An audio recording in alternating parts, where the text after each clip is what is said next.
Good afternoon, everyone, and welcome to our second Epay Tips and Changes webinar for the week of January the 18th. Now, as always, as we do in all our webinars, we have all attendees muted. So we do ask that you use the questions area of the GoToWebinar control panel and ask your question there, and I will address those questions and hopefully respond to them to your liking in an appropriate time. Now, as we go through today, as you read in your Epay update that you receive on Mondays, today's topics are going to revolve predominantly around the Blue Force audit. But first, I want to start off with a quick update on the granular security. I know we left last week on the webinar when we went through all those settings. The granular security was supposed to be updated last weekend, but just quite didn't make it. So I'll give you an update on that.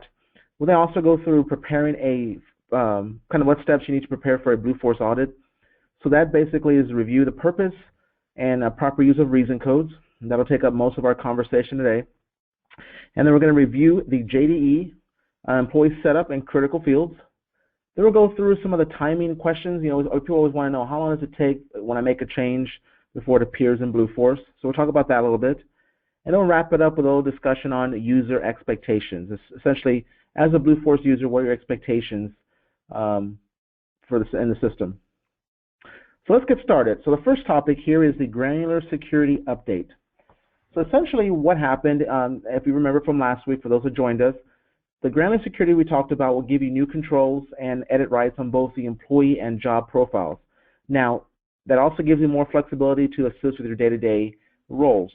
Now, as we talked about that, you can go and add working jobs to an employee. You can go in there and do the auto split yourself. You can go and add phone-in numbers to the jobs. Quite a few different things you can do as an editor, submitter, or approver. Now, that's the granular security changes went into effect today. So Epay did another update for us last night that kind of hence pushed us back just a tad. We needed this update for all these updates to go through accurately. So they are now in effect. So as an editor, submitter, approver, you can take what we went through last week in our session on granular security and go through and start looking at your records a little different, a little bit more control there now that you have in Blue Force. So with that, let's go over here and let's talking about what else you can do now to prepare for a Blue Force audit. Specifically, those topics are reason codes, those critical fields, and we'll talk about timing as well. So the first thing is reason codes. What are reason codes and what are they for? As all of you are aware, when you go in there to any of your time card screens, and I'll demo this here shortly for those that have not seen this before. When you go into the time card screens and you go to edit any of those time cards, before you can properly register that edit, you must put in a reason code as to a reason why you made that change. So once again, all changes in the time card module requires something to be selected from that reason code list. So the reason codes, there are probably about 12 of them, I believe, more or less. And of those, you have to pick one of those in order for that change, the time card change, to take effect. So users, you can't type in anything you want. You have to pick from the list. And that change is required for the better reporting and accountability, which is basically your audits.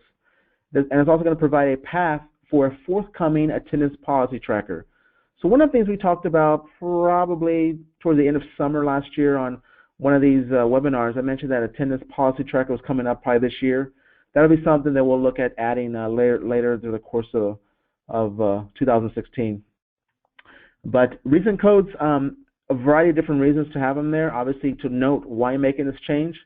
But there are some other reason codes in there that you can always go into the record and add. Even if you're not making a change, you go back and add. For example, unexcused absences or stuff like that you may want to track, sick leave, stuff like that you can track using these reason codes as well. It's a little known, it's a little often not quite known secret, but you can use reason codes for other things other than just simply recording why you changed a record. Now, reason codes basically occur when you go to edit the time card. And I'll demo this once again here momentarily.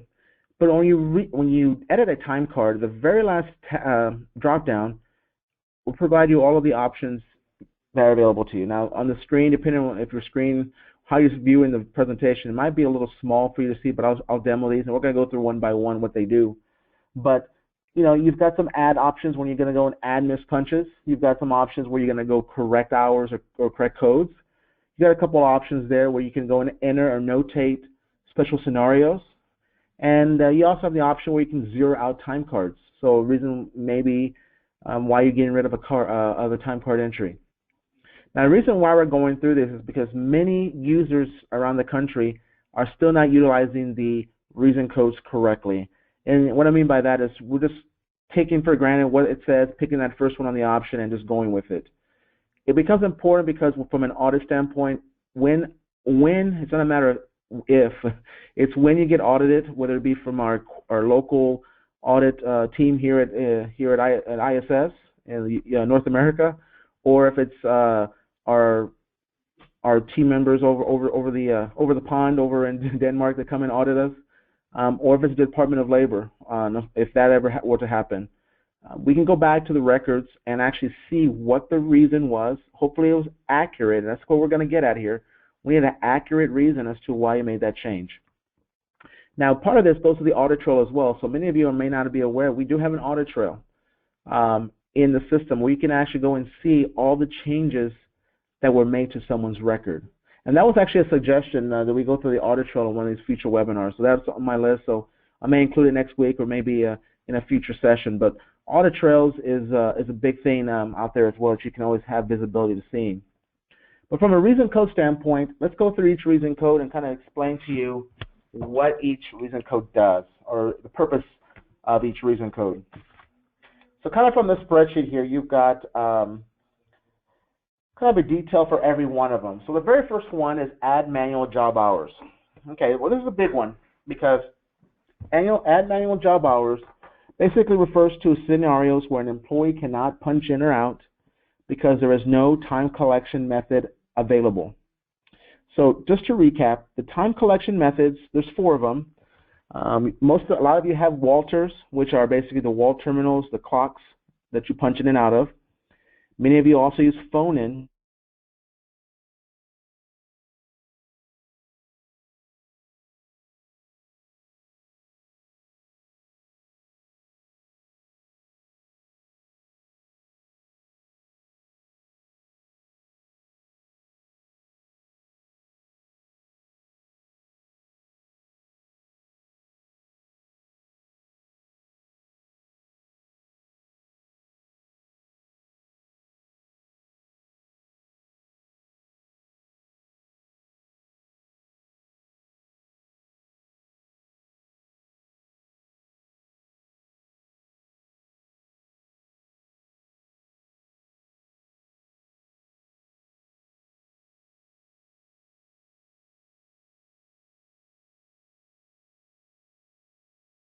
A COO is aware of the scenario, and he actually approves that we use manual job entry and time entry at this particular job site.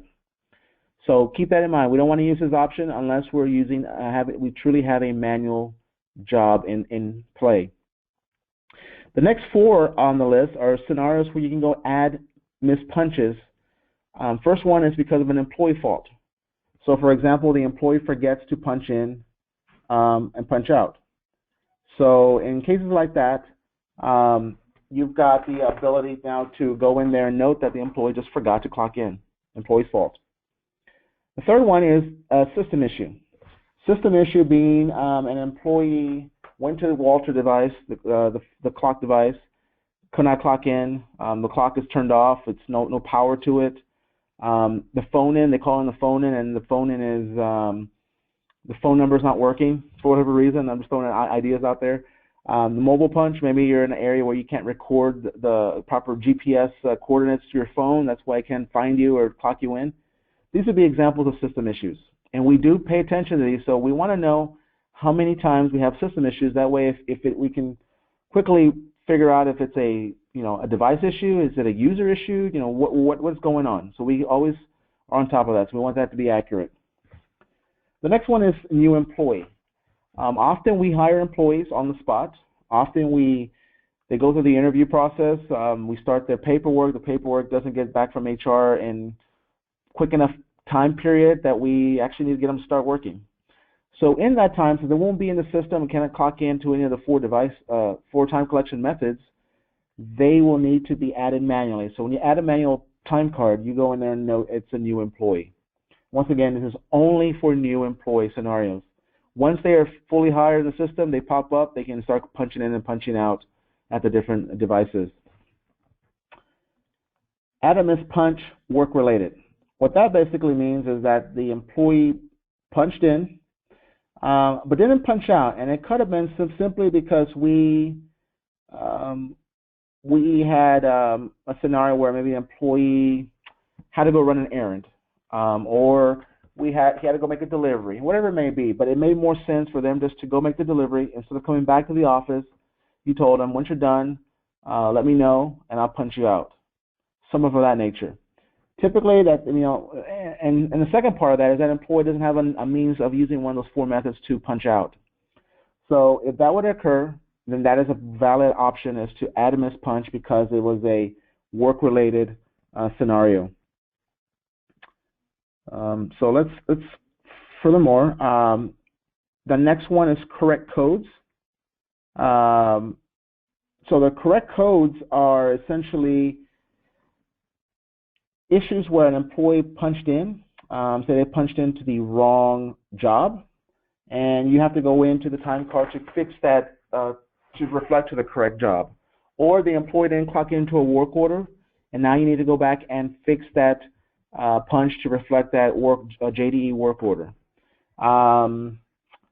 Maybe the employee clocked into regular time, and it was actually a holiday, so they're due to be paid holiday 2 times, double time. And in that case, you need to go in there and fix the coding for that line. Correct codes are only used in situations where you go and make an edit to the job the employee worked, the task that employee worked, the work order, or the rate type. The times you will use correct codes. All right, the next one is correct hours. Correct hours is essentially correcting the number of hours that an employee worked because of a punch time or a meal break. Now, this is not the same as adding a missed punch. This is saying an employee punched in and punched out, but let's say you need to go in there and add or change a meal break, or maybe that employee couldn't clock in for some reason at 9 o'clock when they're supposed to have been here. They ended up trying and finally got in at 9:15, but you want to know that they were here at 9 o'clock. At that point, if you ever make a change to the punch, then you want to use correct hours as your reason code. The ones on this list are the ones that you would be using the most. So these 7 options that are showing here are the ones you'd be using the most. Okay, let me go back over here, and let's go to the next screen, and I'll show you a few more that are still in the system. Now, these other ones that I'm about to show you, these are really informational reason codes, more so, except for the last one. But all in all, these are ways of going and tracking other instances in the system. So the first one is enter paid absence. Well, that basically means if you ever go in to the time card view and you're actually going in there and you need to add any scenarios in which an employee is due a paid absence, you can go in there and use a reason code, enter paid absence, and that also helps you track that from a kind of a reason standpoint. The unpaid absence, the 2 options that are there's one is authorized and one is unapproved. Well, that's just saying is if you ever want to go in there and note that this employee was out for 8 hours due to an unpaid absence, you could go and add a time card line, put 8 hours on that time card line, but just put a reason code of unpaid absence. We also have an unpaid rate type available for you that you can also select. The combination of the 2 will record the time in the time card screen, but will not pay the employee for those 8 hours, how many hours you put in there to that unpaid rate type. The only difference between the 2 is one is approved and one is unapproved, and the other one is authorized. So basically says you knew about it. The other one says you probably didn't know about it. They called in sick. The next two options that you have are your notating of an early or late punch authorized, and the other one of a notation of an early late punch unapproved. Now those scenarios are there for you as well, so you can actually go and put in the reason, why maybe you had them come in early, okay? And typically they're here at 7 in the morning, but you wanted them here at 6:30 in the morning today. Well, in that case, the system's going to let them punch in and punch out, but you may want a little note on their actual time card that says it was authorized, I cleared it. You can select that as a code. So you go to edit the time card, just simply drop down the reason codes and select it. Doesn't mean you're going to edit anything else, you're just going to put that note in for your reference. Same thing with the other one, the unapproved, is saying that, they punched in early. We didn't want them to be here early. So what you did is you noted that it was an unapproved early punch. Now keep in mind, if an employee were to punch in early or late punch, meaning they stayed late and it wasn't authorized, if they are working, unfortunately, and if you know that they're working, you really can't shorten those hours. So if they punch in early and they go to work, those are still paid to the employee. So I want to make that note. We've had some scenarios where time was taken away from employees for that same reason.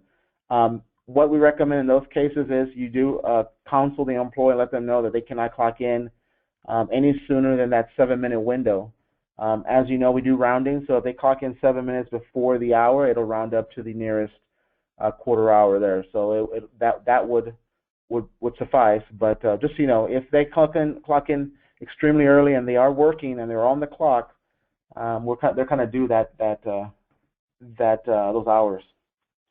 The last one is the big one. Now this is the one that I want to spend a little time on because it's called zeroing the time card. And in parentheses we have it say mistaken double punch. What this basically means, and everyone has seen a open punch in the system, and everyone's seen, for the most part, everyone has seen a scenario where an employee has probably punched in and out and it appears on maybe 2 different lines in the system. Or an employee punches in 2 times by accident. Regardless, in those cases where that happens, where the employee is punched in 2 successive times, the second entry, or really just one of the 2 entries, needs to be zeroed out. When you go into the system and zero out a time card, you're essentially wiping out that time from existence. Existence from your end, where you can't see. However, it doesn't leave the database that's in the back end of the system. It's still noted in there, you just can't see it. So whenever you zero out a time card, you're basically telling the system that punch didn't exist, and we hope that you've gone back in there and keyed in the proper time for that employee. Now, in saying that, we do not want to zero out the time card unless this is the scenario that occurs.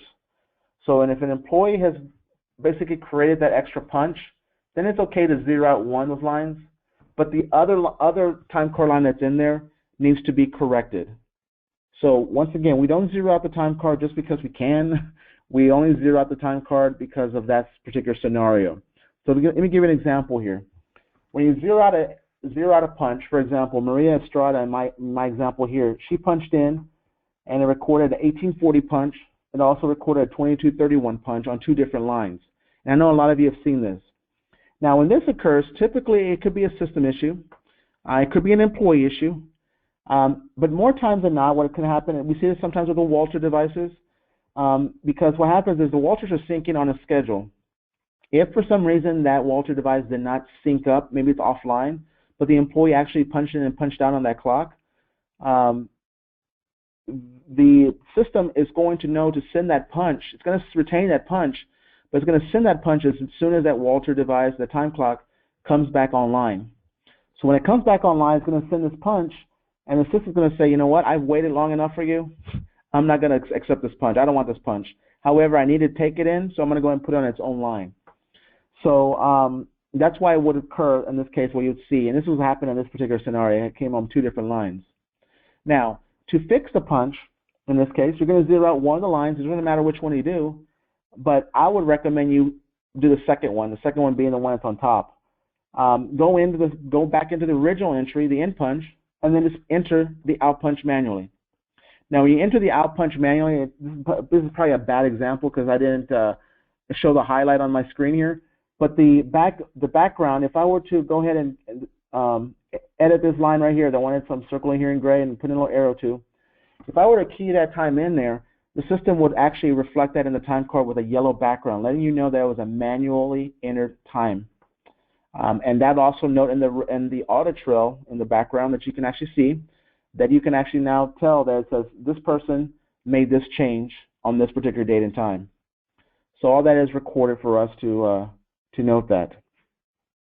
So in cases like that, where there's a breakout of time like that, this also can occur in instances where an employee works more than the allotted threshold in the system. So we have a threshold that's defaulted in most cases around the country at 14 hours. We've extended it in some cases for others. But in most cases, after 14 hours of work being on the clock, the system says, you know what, I give up on this employee. I'm not going to wait for an out punch anymore. So it basically records the next punch the employee makes in the system on a separate line. So that could also be a reason why you're seeing a breakout in time. Now, in both cases, once again, you can zero out one line, edit the other time card line, and make the changes on that line.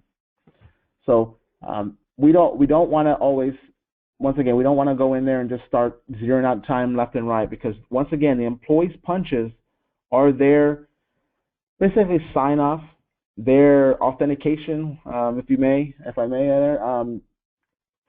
that they were actually at the job site. So we want to make sure that the punches are kept in that state and recorded accurately.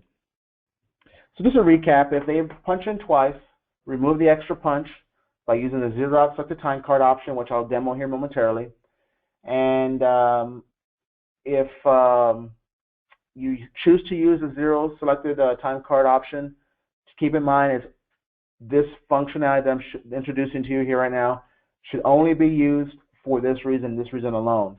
So you never zero out an employee's time in the time card and then go back and enter in the timesheet. That's a no-no. We don't want to do that. And we also make sure we don't use it for any other reasons other than what I've mentioned here, because we risk of paying the employee incorrectly. That's the big one. But more importantly, the Department of Labor will question that dramatically if we don't, if we're just wiping out punches in the system. So bottom line, we need everyone using one of the four methods, unless your job is deemed a manual job. And we don't want to be going in here and zeroing out time cards left and right just because we can. So that's kind of just the piece I want to talk about on zeroing out the time cards. Now, as far as the manual jobs are concerned, the manual jobs have to be approved by our COO. We also have to make sure that any manual jobs, the hours are just going to be entered directly into the timesheet view. That's the easiest way of doing it. And when you're doing the entry, just make sure you go in there and put in the total number of hours, and because the system does not go in there and calculate anything for those. It doesn't looking for the auto lunches and not going in there and figuring pay differentials. It's a true manual job. In other words, it's just a job that's sitting out there totally on its own. And when you enter those hours, make sure you take out the lunch deductions on your own if you want to do that, if you need to figure out lunch. And that's kind of the recap for those manual jobs. And those are all a couple of things I mentioned here are big things that will be covered or be a part of any audit that you may experience here at ISS. So before I go any further into the next section, let me look at the questions. I have quite a few questions, and a few of them I've already addressed. So give me 1 second to read these.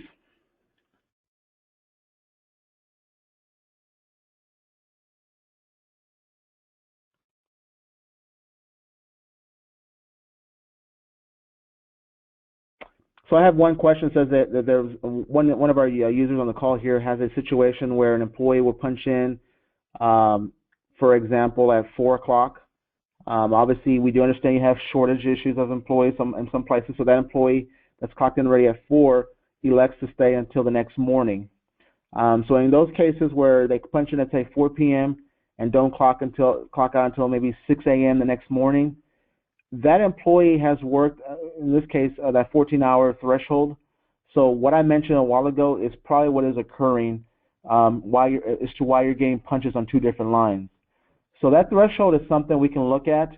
For this user, I won't say your name. I know you're listening. what I would recommend is just submit a help desk ticket and put in there that we need to increase the threshold for your job, that specific job number, and we can actually take care of that for you. But that's just something that will fix your issue, and it will actually match up those punches for you. We can extend that threshold just for everyone else on the phone call up to probably 16 hours, maybe 16 and a half is the max. And that just says that if someone punches in, the system is going to wait for an out punch for that duration of that threshold. And if that employee doesn't punch out, then the system's going to say, you know what, I'm going on to the next, going on to a new line, and hopefully the employee will punch in correctly the next day they come to work. We can't put it. Someone asked me in a prior, I think, offline after the call on Tuesday for this webinar with that same issue and kind of similar issue, and asked me if we can set it to 24 hours just so they can clock in and not have an issue. And we can't do that, because what happens is if we do anything greater than 16 and a half, it gets really dicey, because if an employee were to punch in, work a double shift, turn right around and come back to work, but when they left the first time, they didn't punch out, we run the risk that the next punch gets paired up with that punch that's already running and causing the system to give them a lot of extra hours that they really didn't work. So the threshold has to be kept anywhere from that 14-hour to 16-and-a-half-hour range. We can't go any larger, so that's something I'll always address for that. But that's a very good question.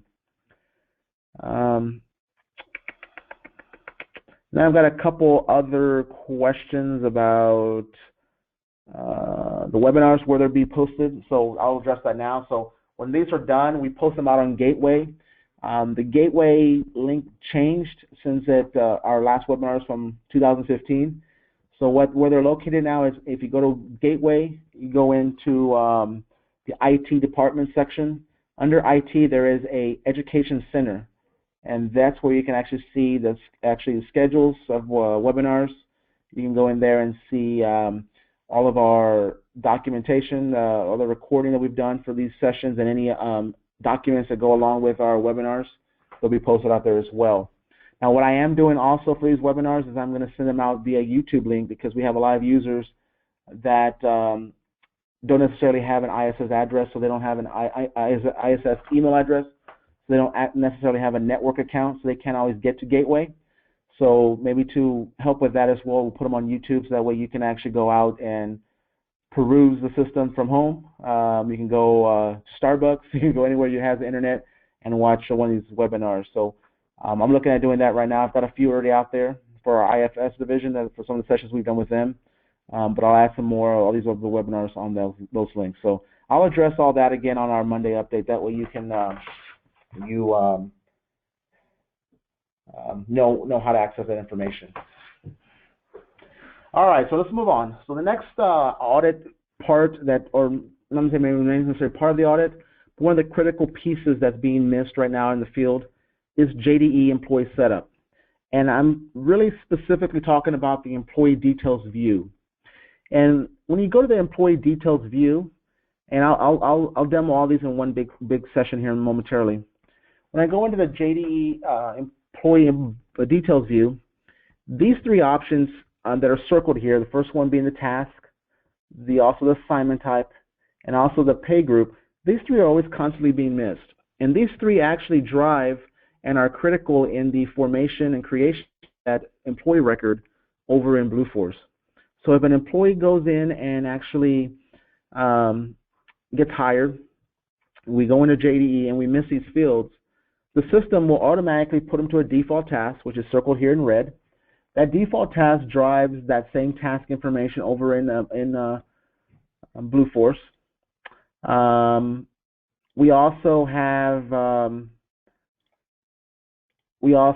the assignment type. The assignment type basically drives what jobs are made available to the employee immediately. So that basically says is if they are a district assignment type here, which is DIS. DIS denotes that they are a district assignment type employee, which means they can get all the jobs that are available to them based on their home district above in that field called home district.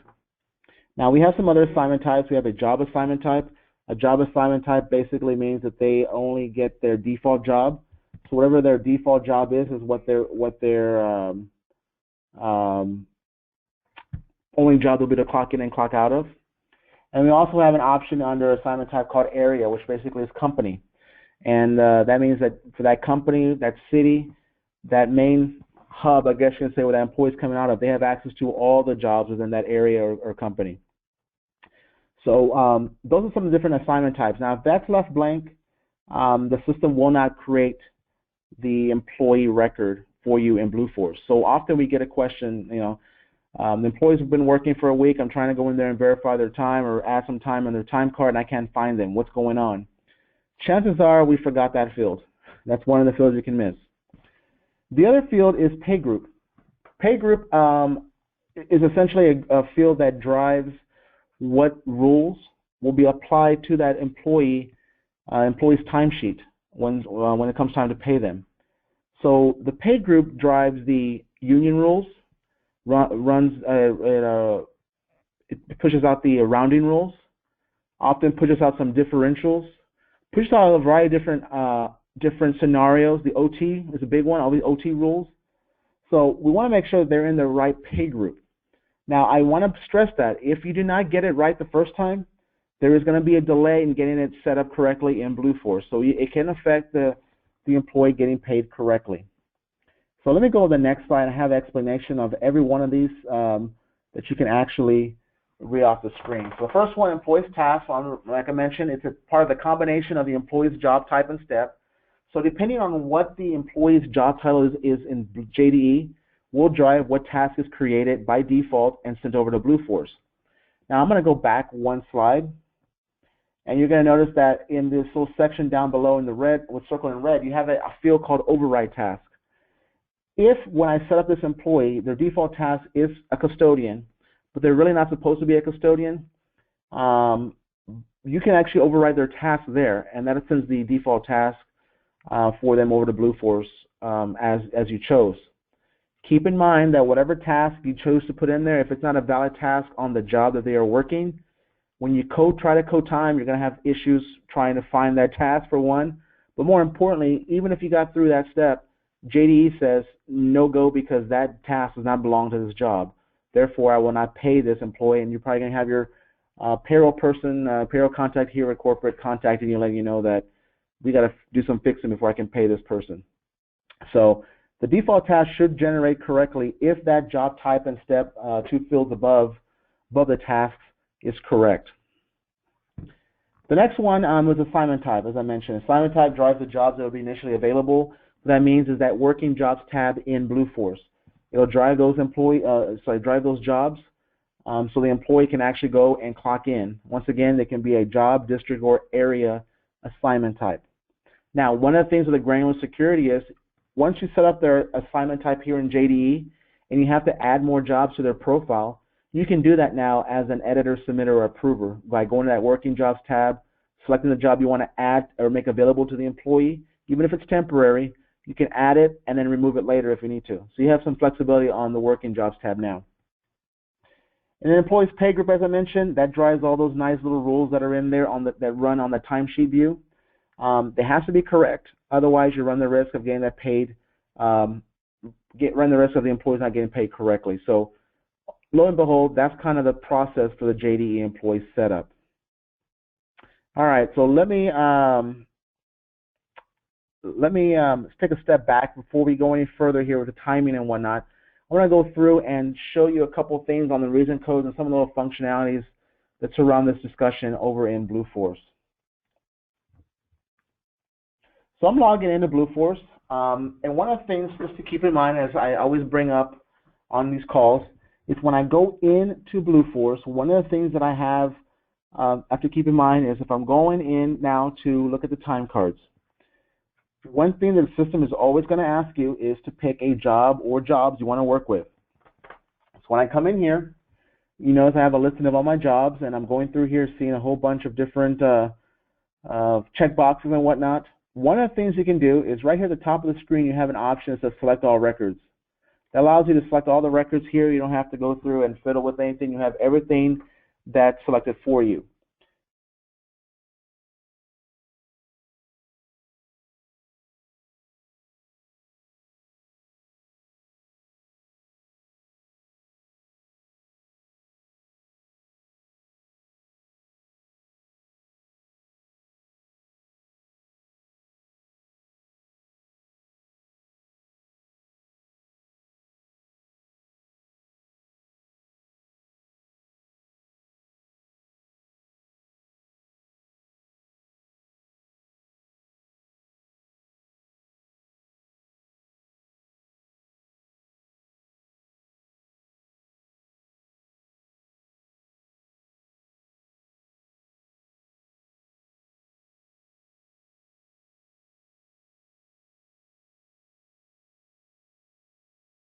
any further, everyone, when you go log in to Blue Force and you go to this particular screen, keep in mind that you will always see some jobs that have these little plus signs in front of their names, the job names.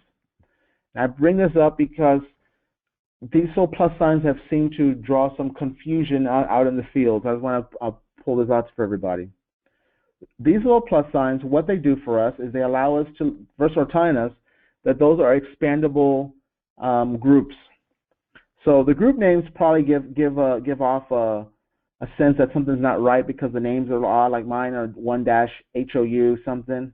Well, those are some Houston groups that I've been working with. Now, to give you a good example of this, if I scroll down to the bottom of my list, and let me get down to my scroll here, there we go. At the bottom of the list here, I have quite a few here that have the plus sign. So these all have plus signs. Now these plus signs, like I said, are just expandable groups. So let me give you a scenario here. Some of you may have two that are listed as 10401. This example on the screen doesn't do that. But you may have one, if you look over at the name, one will have a plus sign, one will not. In this case, the 10401 is a district. So you have a district is obviously comprised of a lot of jobs. The one that has a plus sign there, if I were to select that one for my use for the time card view, it's going to show me all the jobs that are within that district or that grouping. The one that does not have the plus sign would basically tell you that you only want to select that district job number.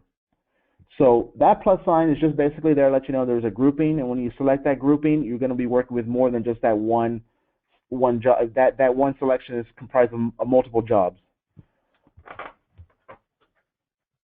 All right. I see one user is kind of in and out, so I apologize for the sound issues if you're having issues. I see you're in, you're out, so you're in. So let's go on. Let's go back out of here. From the screen, once I go in here, I can pick all jobs. For this particular example, I'm going to pick some test jobs that I have out there. And let me type it in right. I just have a group that I always work with here. So I'm picking this group. Notice that little plus sign as the name. And when I do this group here, the first thing I can look at is all the punches that are associated to that group. All right. Now, as I go through here, notice I have some that say waiting for punch, one say approval pending. The ones that say waiting for punch means that someone has already punched in for the day, but they just haven't punched out. The question I got on Tuesday is, can I edit that punch, although they haven't punched out yet? The question is yes. You can always go in there and edit a punch. If the punch is showing here on the grid, you can edit it.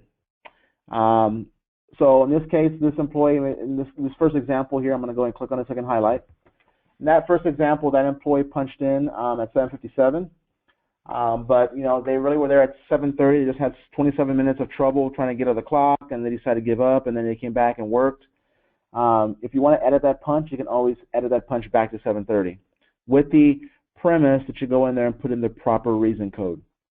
So for that example, if I wanted to edit this punch, I could always go in, select that that line, click on Edit, select the time card, which is right at the very top of the grid. And then from here, I have the full view of that particular time card line, which basically now allows me to go and change the job if I need to, change the custodian if I need to, or custodian task in this case to a different task, the rate type, the time in and out, the work order. If there was a work order, I could assign a work order to that particular job. And one thing about the work order that I want to address for everyone, you can only assign a work order if A, that work order is active, and B, if that work order is already, if the work order start date is at or ahead of where you're going to enter time for. So, for example, if these work orders, 3 work orders on the screen had not started until, let's say, January the 30th, I could encode time on the 21st to them. So that's always often the question we get is, you know, I can't always see, you know, what's going on here. And then reason code. These are the reason codes as to why you need to put in reason codes. So in all these cases, one of the questions we just got in here is, are we allowed to edit a time card without a TAF form? And I don't really recall what a TAF stands for. It's time adjustment form, I believe it is. So yeah, if you want to put a time adjustment form and have the employee fill out the reasons why and have that on record, please keep doing that. I'm not going to say you don't have to do that, but you can come in here and edit punches as needed. And actually, your requested to go in there and keep your punches on a daily basis in order. So you can go in there, edit the time card as needed, and all this is going to an audit trail, so we always know who's doing it, and you know, all that good stuff.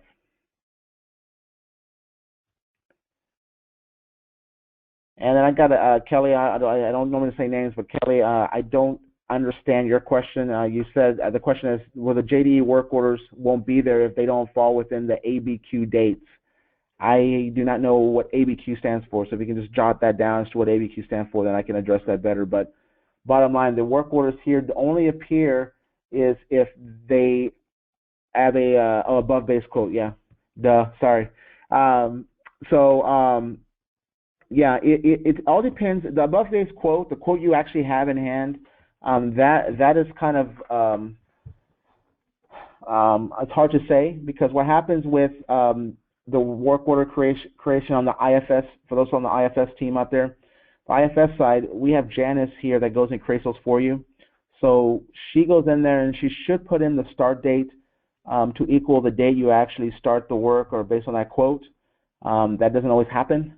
But bottom line, if the start date is not accurate in the system, we're going to go with whatever start date the JDE work order has, and that's what's going to drive what you can see on that particular date. So this is kind of what we're looking at here for the different work orders and reason codes. So let me do this real fast. I'm going to go in here, and I'm actually going to, let's go and add a time card here.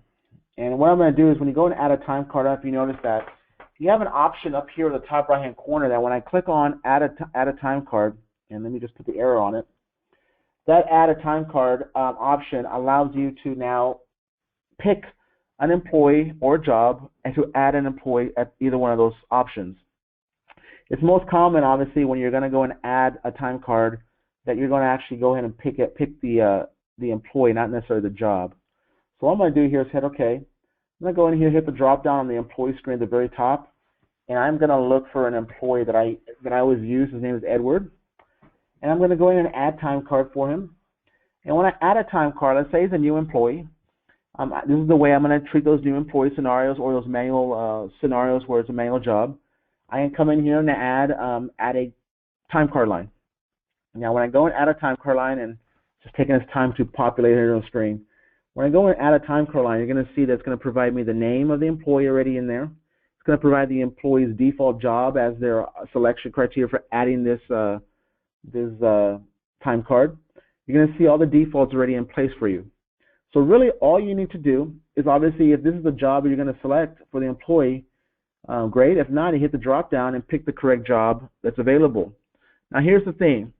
Edward, on his working jobs record in Blue Force, is able to work at 20 different jobs. So why is it that I can only see 5 jobs here on the drop-down list? The job I want is not available here. So what's going on?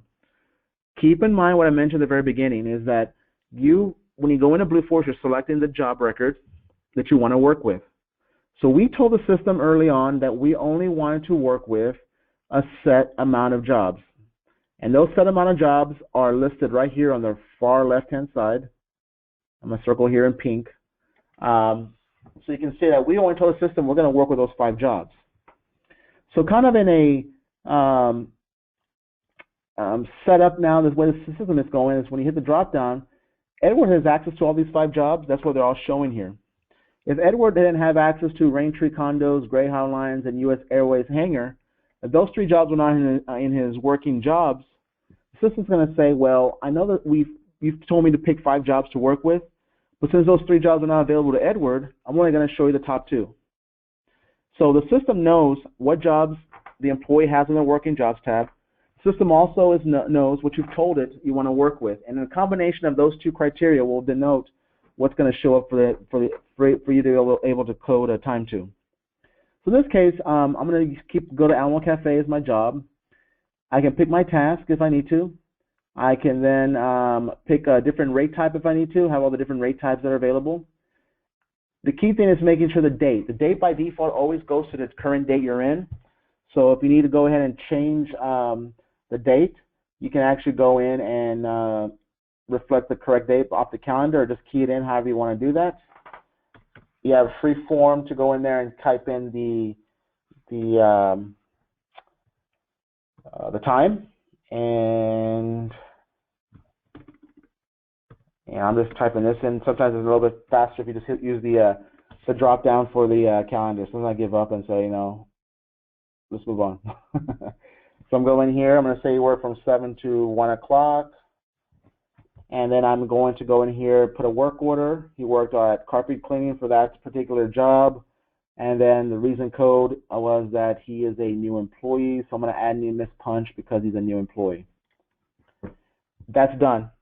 Now, if I forgot this particular reason code, I didn't put a reason code in, and I hit save, you're going to notice you're going to get this little red circle that appears. That red circle is letting you know that you have an issue. If I go now and hit close at the top of the screen and leave, I lose my work. It's important that you do not leave the screen until you have a green circle.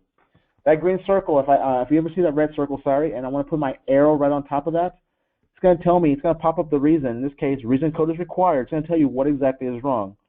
So if you get anything wrong when you're entering time here, it will tell you. If you enter a time frame that's already in the system, it'll tell you when I put my arrow on top of the red dot there, it's going to tell you overlapping punches, or the time overlaps with existing punches in the system. It's going to tell you something. So there's no need to panic, call support, or start sending frantic emails. Just simply put your arrow right on top of that red dot. It'll give you that reason code, or in this case, reason code is required message. And then you know what to do. Go back, put a reason code. And once I put that reason code, now it's not going to like me because I was upset it a little while ago with a different reason code. There you go. I mispunched your employee. Hit save. You get that green dot. Then I can close it. And voila, on the 18th now in the system, I will have a punch for Mr. Edward. So let me go back and fix my date so I can see it in here. And there you go. Now I added another punch on that same day, on the 19th for Tuesday's webinar, so that's why there's 2 punches in the system. So there you go, you can see it. Now as a side note, and I'll go through it in a future webinar a little more in detail, but the color scheme here is letting you know that something has occurred. The yellows are telling you that you've manually added a time to the system. The orange colors are telling you that you've gone in and someone has gone in and made a change to the time that was in the system. So that's what the 2 color codes there mean. And like I said, in a future webinar, maybe next week, more than likely I'll try to do it next week, squeeze it in there. We'll do a little bit more on the audit trails and stuff behind there. Alrighty, so we can actually go out of here, and like I said, I just want to show you some of the different, just the basic editing of a time card, and then at any point, if I need to edit an existing time card, I can always select it off the list on the left-hand side here, the drop-down, the checkboxes, select, edit, select the time card at the top of the grid, and go back in where I left off and go and make my other edit. So every time you go in here and make an edit, it's being noted in the audit trail, so you have that as a record later to come back and say, all right, what's going on with Edward? Okay, I saw Bob made the first change. I saw Christian made the second change. I saw Tiandra make the third change. And I saw Kevin make the fourth change. So you can see everybody who's touched that record, and you can see every reason and the time they did it, all that good stuff noted on part of the audit trail. Like I said, we'll go through that in another webinar. All righty, so let's go back to our presentation. There are a couple more slides here, and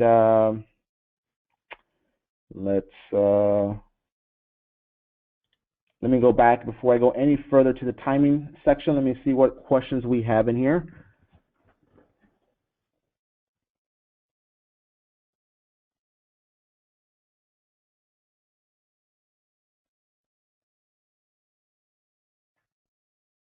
So someone brought up a point about the zeroing time card. So one of the things was, I kind of mentioned the zero time card reason code. So when you go and use that zero time card reason code, is whenever you actually are on the pay line as well, you can actually use that reason code.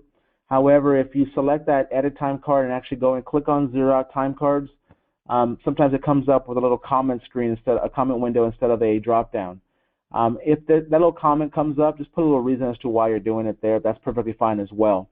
That's also a valid reason. That little drop down, that little comment screen that comes up, we couldn't make it a drop down. So inherently in the system, we know it was zeroed out, but we want to know more specifically why you're doing it. So that's a good question. All right, so let's go into timing. The question I always get is, we always have questions about, okay, I make a change right now. How long is it going to take before I see it in Blueforce? Because I need it ASAP because this employee needs to get to work, or this employee needs to get his information updated. Well, all good questions. Really what happens is the timing is based on a couple of things. Obviously, most changes made into the employee or job record in JDE take about 30 minutes to reflect in Blueforce. We have an interface that runs at the top of the hour and at the bottom of the hour. So at the 00, and at the 30. And what happens is that includes any of the activating and inactivating of records. So if we terminate an employee within the 30-minute window, they'll be terminated and active in Blueforce. If you go in there and activate a record, a job record, or you have your finance team go in there and activate a record for you, within 30 minutes of them doing that, it'll be available in Blueforce. Changing basic information, job names, employee names, it's going to be hopefully not to be changing employee names, but basic information, that takes about 30 minutes to apply the change. Now, the big ones, as I mentioned earlier, if you don't get that pay group correct the first time when you set up an employee record, those changes only occur on weekly time frame. So every Saturday morning, the system says, I've got these changes in queue, let's apply them. Pay group changes, pay rate changes, and assignment type changes. These are the ones that only work on the weekends or on Saturday mornings. So keep in mind, if you have a wrong pay group on an employee and it's critical that you need it changed, Tiandra and I can probably help you with that. However, I want to stress to you, get it right the first time, because we don't have to be waiting and trying to go through hoops to get that changed. Otherwise, the system will automatically queue it up, the change, and make it correct on Saturday morning. The reason it doesn't do pay group changes, pay rate changes, and stuff like that until that Saturday morning is because that's when we always start the new pay weeks in the system. Or the same, I hate to say weeks, but the week begins on a Saturday in the system. Not necessarily a pay week, but the week starts in the system on Saturday morning. The system does not want you making change. Doesn't want to make those changes as in the middle of a period middle of that week, because it affects the calculations that are already in the system. So it wants to get that clean, fresh start on Saturday morning. Now, like I said, if you have to force a change in there and you want us to help you with that, go through the help desk, put a help desk ticket in for us. And the help desk I'm referring to on this call are the IT help desk here at ISS. Go through that via the link that's in your support calls, or the ones I'll talk about here at the very end of this call. And go through that link, put in the help desk ticket, and Tiandra and I will be watching those and monitoring those and getting back to you, get that resolved. But those are the timing issues that we encounter from time to time. Keep in mind that if any job or employee record in JDE is set up incorrectly, or when you go in there and you edit and then you do it incorrectly, or the record itself in question will not be created or updated in Blueforce. So keep in mind, if you go and make a pay rate change and the employee record is missing all these critical fields, the system is going to say, you know what, I can't update it because these other fields are missing, or I can't create this employee record because these fields are missing. And when you go back into Blueforce to look for them, they're not going to be there. So it's important that the job and the employee record are set up correctly and in its entirety, so things can be working correctly. So real fast, we'll wrap up. I know we're coming up on our time here. Just real quick, I want to have a discussion on expectations of the system. So real quick, for everyone here, and this kind of goes back to that whole audit theme for this call, is the Blueforce user expectations are simple. Every user, specifically, and especially the frontline editors and submitters, are expected to do a daily review of their time cards, and once again, daily review of their time cards, in which punch approvals and corrections, punch approvals being you verify the punch-in, punch-outs that the employees may have had an issue clocking in and out, or the employee had an issue with a phone, you've approved all those on your end. Those are all good punches. Corrections have been corrected, meaning missed punches are filled in, incorrect punches are corrected. All that is done by 2 p.m. Central. But make sure that they're sent in at 3 p.m. The corrections are made by 2 p.m. with a recap sent out to everyone at 3 p.m. Central daily. So all the submitters should be getting a daily report, letting you know how you're doing on your hours, what's going on right now. Everyone should be getting that if you're a submitter, and that's for all the jobs you have access to seeing as part of your area responsibility in Blue Force. Clock sites, we ask all the clock sites just to go and make their changes on the clock. Those sites, specifically those reviewers, the people that have reviewer roles, they can make those changes at the clock. They can also make any corrections as needed on the clock device. They don't need a computer for that. They can do that at the Walter device itself. Punch approvals, those obviously, if there's an issue with the punch, the editors and submitters can do that in Blue Force, or if there's an issue with the correction, they can do that in Blue Force. Non-clock sites, punch approvals and corrections have to be made indirectly in Blue Force. So non-clock sites meaning people that use the phone-in system, sites that use the mobile device or the web punch as well. And I'll kind of wrap up that. I've got a couple questions here I'm going to go through, but I just want to keep in mind that we have a upcoming training webinar. That class that's listed here was on yesterday.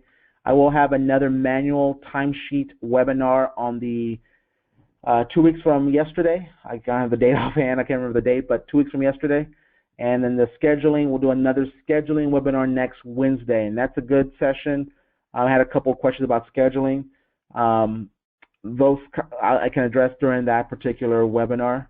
But I will say there are some questions in here that I did not address just simply because they were not on the topics we're talking about. If there is a topic that you want to talk about, just drop me a note, drop me an email, go to the help desk if you want to as well.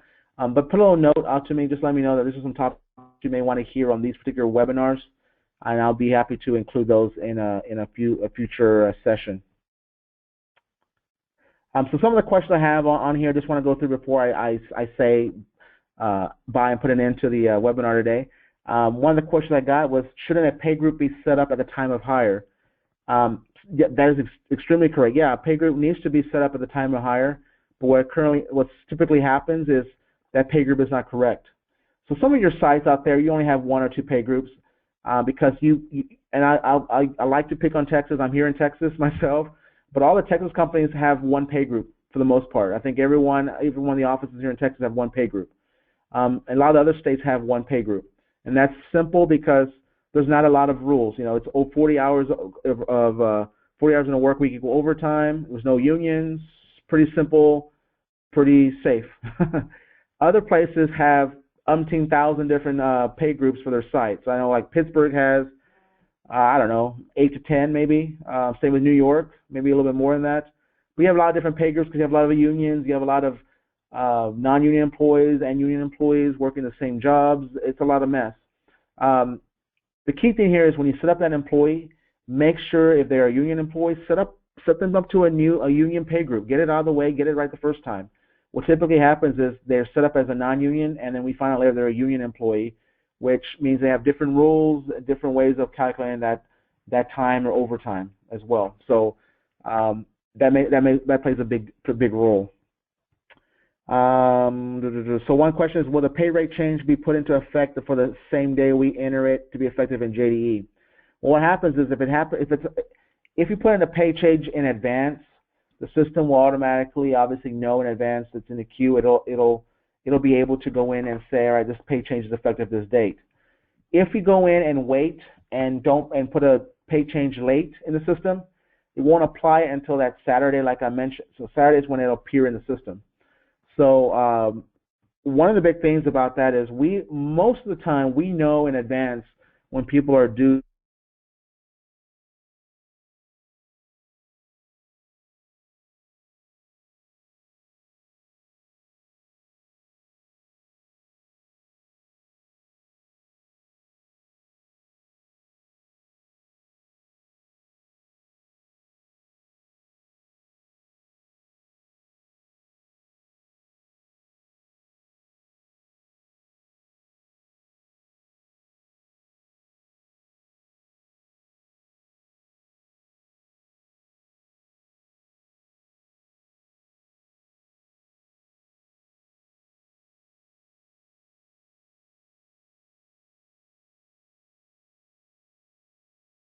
Let's see.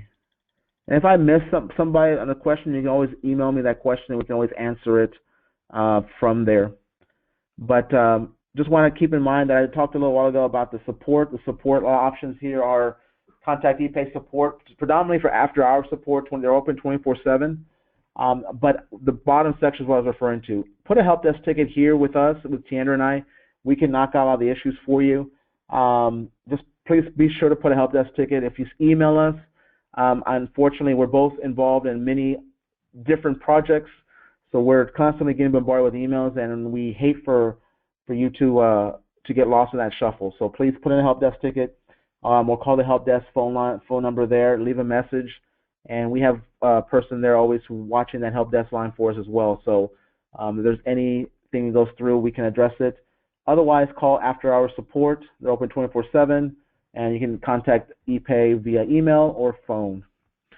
So with that, as always, I try to kind of rush it in there at the end, but thank you once again for joining us. We do these every Tuesday and Thursday, so next week we'll have a new topics we'll discuss on these webinars. We'll also have that webinar on Wednesday on scheduling, so please join us if you need that. But all these topics, the topics and the links for all these training will be sent in your weekly Epay update on Monday morning.